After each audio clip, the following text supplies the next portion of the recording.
ស្រុកលីស្រែលីម៉ែលីពុកអើយដើម្បីថ្ងៃមុខក្រែងរូធូធី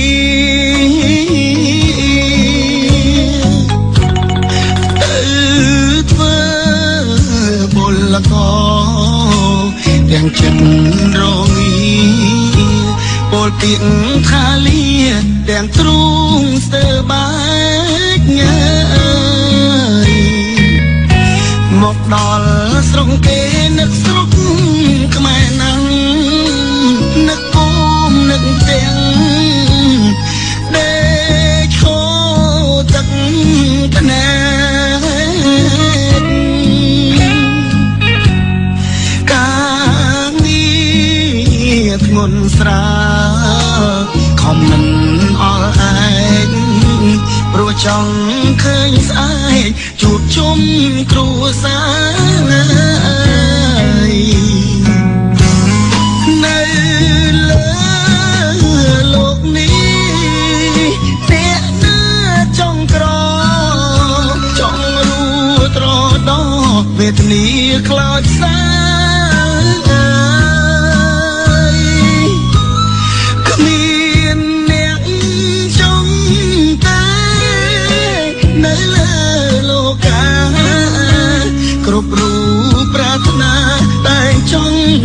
មានបា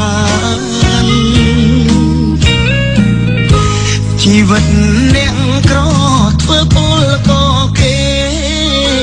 អ្នកមានតែងតែរួនៅសុខសា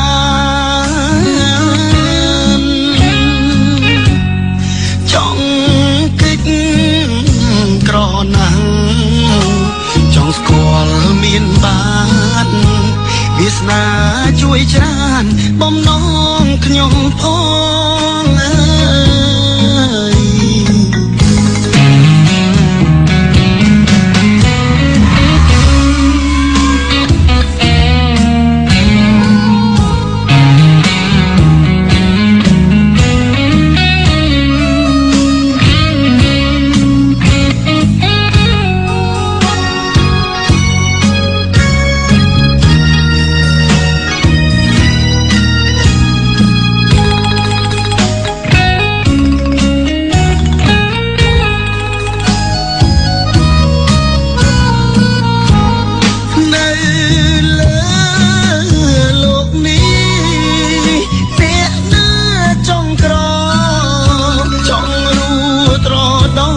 វេទនាខ្លោចសា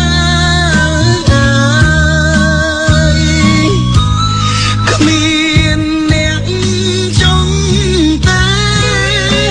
នៅលើលោកាគ្រប់រូបប្រាថ្នាតែចង់មានបានជីវិតអ្នកក្រធ្វើពលក៏គេ